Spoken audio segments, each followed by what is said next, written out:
મિત્રોનું સ્વાગત છે આપણી ચેનલ એવી વીએસ સોલ્યુશન્સની અંદર।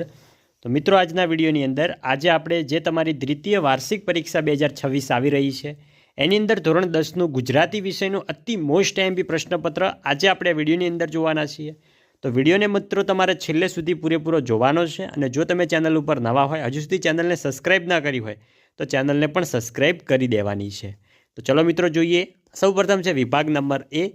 એમાં મિત્રો તમને જોડકા પૂછ્યા છે 4 માર્ક્સના। તો અહીંયા છે પહેલો ડાંગ વનો અને એની સામે મિત્રો સાહિત્ય પ્રકાર લખેલું છે, પરંતુ સાહિત્ય પ્રકાર નથી, એના લેખક છે। ડાંગ વનો અને એના લેખક કોણ છે? 2 મહેન્દ્રસિંહ પરમાર। ગતિભંગ એના લેખક કોણ છે? 3 મોહનલાલ પટેલ। વિરલ વિભૂતિ એના લેખક કોણ છે? 4 આત્મતીર્થ અપૂર્વજી। ઘોડીની સ્વામી ભક્તિ એમના લેખક કોણ છે? 5 જોરાવરસિંહ જાદવ।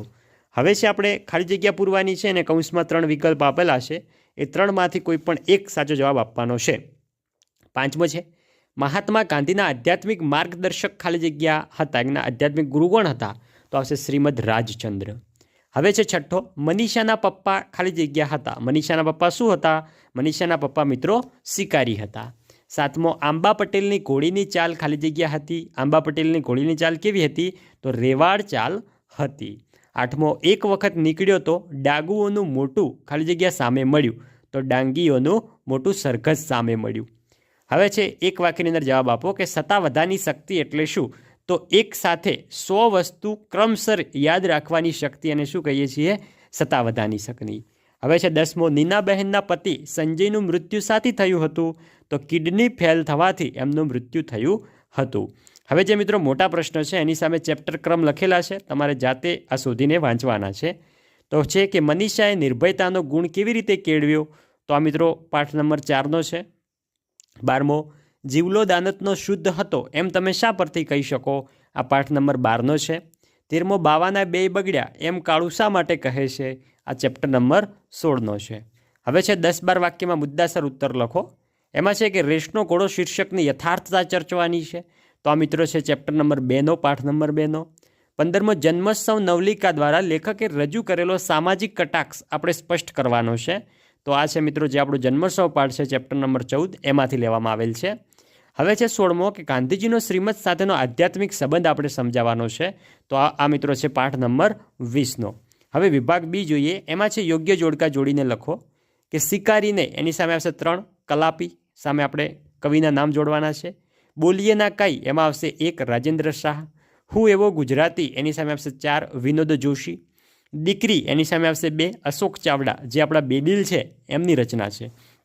હવે ખાલી જગ્યા પૂરવાની છે કે ભણે નરસૈયો તેનું ખાલી જગ્યા કરતા કુળ 71 તાર્યા રે, તો ભણે નરસૈયો એનું દર્શન કરતા। 22મો છે પાતાળમાં ખાલી જગ્યા પરખાય છે, તો પાતાળમાં હરિવર પરખાય છે।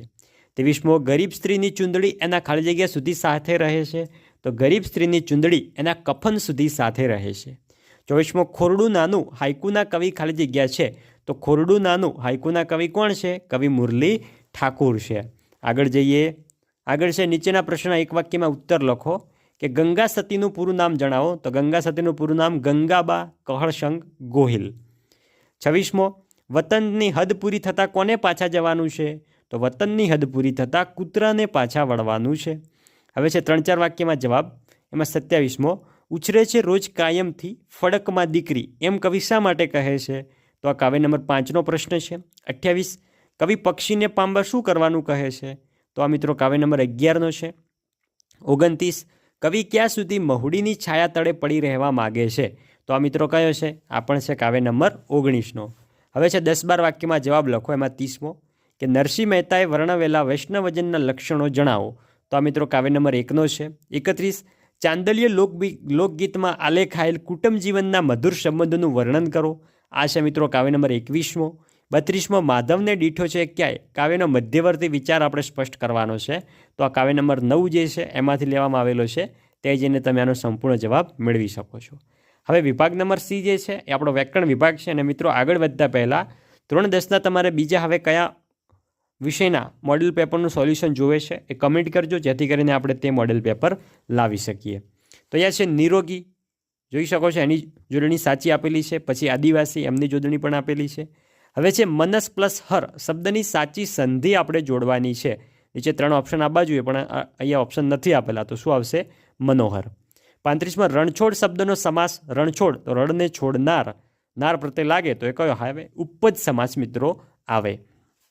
36મો જોડણી ભેદ થતો અર્થભેદ. સત તો થશે 100 ને સત તો થશે સત્ય. હવે જે ભૂખતી પુંડી ભિક્ષે વાક્યમાં કયો અલંકાર છે? તો મિત્રો આમાં કયો અલંકાર રહેલો છે? આમાં છે વ્યતિરેક અલંકાર.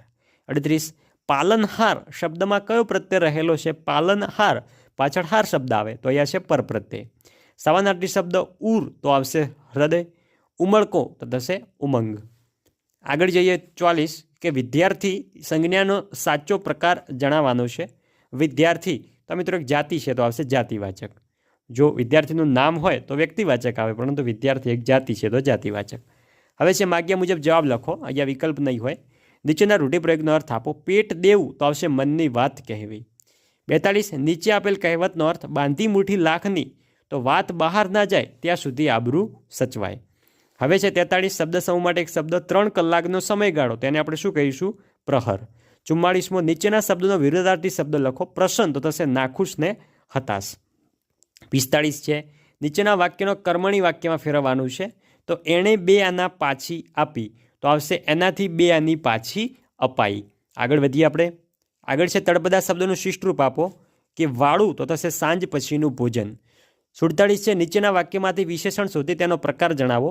તો એ છે રાતા ચોપડામાં 5 ગણું દેવું બોલતું હતું. તો અહીંયા 2 વિશેષણ છે. રાતા તો એ મિત્રો છે ગુણવાચક. 5 ગણું તો એ મિત્રો એક સંખ્યા છે, આંકડો છે, તો છે સંખ્યાવાચક. 48 નીચેના વાક્યમાંથી ક્રિયા વિશેષણ શોધી એનો પ્રકાર જણાવવાનો છે. કે નાની ઉંમરે શ્રીમદને જાતિ સ્મરણનું જ્ઞાન જન્મેલું. તો નાની ઉંમરે તો એ મિત્રો એક પ્રમાણ છે તો થશે પ્રમાણવાચક. હવે છે કટાક્ષ શબ્દના ધ્વનિ ઘટકો છૂટા પાડો. એકદમ સિમ્પલ. ક પ્લસ અ પ્લસ ટ પ્લસ આ. કટાના થઈ ગયા. હવે સના, હવે ક્ષના. તો ક્ષના શું પડે છે? ક પ્લસ સ પ્લસ અ. હવે છે નીચેના વાક્યોની પ્રેરક વાક્ય રચના બનાવો. કે મોટી દીકરીએ ચોખા દળ્યા તો આવશે જીવલાએ મોટી દીકરી પાસે ચોખા દળાવરાવ્યા. જો મિત્રો પ્રેરક હોય તો એની અંદર કોઈ પણ એક પાત્ર એડ થતું હોય. અહીંયા જીવલો એડ થયો. 51મો છે નીચેની પંક્તિનો છંદ ઓળખાવાનો છે. કે તીર્થી પામવા પક્ષી વ્યર્થ આ ક્રૂરતા મથે. તીર્થી પક્ષી તો નાના કિંતુ સ્થૂળ શરીર જ મળે. તો આ મિત્રો કયો છે? આ છે આપણો અનુષ્ટુપ છંદ. હવે છે નીચેના છંદનું બંધારણ જણાવો. શિખરીણી છંદ તેમાં મિત્રો 17 અક્ષર છે અને એનું બંધારણ શું છે? યમન શભ લગા. નેક્સ્ટ વિભાગ ડી જે આપણા આઈએમપી છે, જોઈ શકો છો. સૌપ્રથમ આઈએમપી અર્થ વિસ્તાર છે. એમાં કડવા હોય લીમડા પણ શીતળ એની છાય. બાંધવા હોય અંબોલડા તોય પોતાની બાય. અને એની અથવામાં છે આવ નહીં આદર નહીં, નહીં નયનમાં ને તે ઘર કદી ના જઈએ જ્યાં ભલે કરજન વર્ષે મેઘ. આ પણ મિત્રો તમારે સંપૂર્ણ અર્થ વિસ્તાર વાંચી લેવાના છે. પછી આઈએમપી અહેવાલ છે કે તમારી શાળામાં યોજાયેલ સ્વચ્છતા અભિયાન અંગેનો અહેવાલ 100 શબ્દમાં લખવાનો છે. આગળ તમને મિત્રો સંપૂર્ણ તમારે પેરેગ્રાફ વાંચી દેવાનો છે. આ જે ફકરો આપેલો છે એ ફકરો વાંચી આ ફકરામાંથી મેન મુદ્દા શું છે, આ ફકરો આપણને શું સમજાવવા માગે છે, એ તમારે ફક્ત યોગ્ય શીર્ષક આપીને 3 લીટીની અંદર લખવાનું છે. પછી આપણને નિબંધ છે. નિબંધ 8 માર્ક્સની અંદર પૂછાય છે. કોઈ પણ 3 નિબંધ આપેલા હશે એમાંથી આપણને આવડતો કોઈ પણ એક સાચો નિબંધ આપણે લખવાનો છે. તેમાં આઈએમપી જોઈ શકો છો. રાષ્ટ્રીય એકતા અને અખંડિતતા, મારું વતન, પ્યારું પવન, પછી જે ગામડું બોલે છે. તો વિદ્યાર્થી મિત્રો આ હતા આપણા ધોરણ 10 વિષય ગુજરાતી વિષયની અંદર જે આપણી દ્વિતીય પરીક્ષા 2026 છે. અને મિત્રો આ પેપર બોર્ડની પરીક્ષા માટે પણ આઈએમપી નીવડી શકે છે. તો વિદ્યાર્થી મિત્રો વિડીયો સારો લાગ્યો હોય વિડીયોને લાઇક કરીને જજો. ચેનલ ઉપર નવા હોય તો ચેનલને પણ ભૂલ્યા વગર સબસ્ક્રાઈબ કરી દેજો, કારણ કે બીજા વિષયના પ્રશ્નપત્રો પણ તમને અમારી ચેનલ ઉપર જોવા મળી જશે. મળીશું આવનાર વિડીયો સાથે. ત્યાં સુધી આવજો. ભારત માતા કી જય.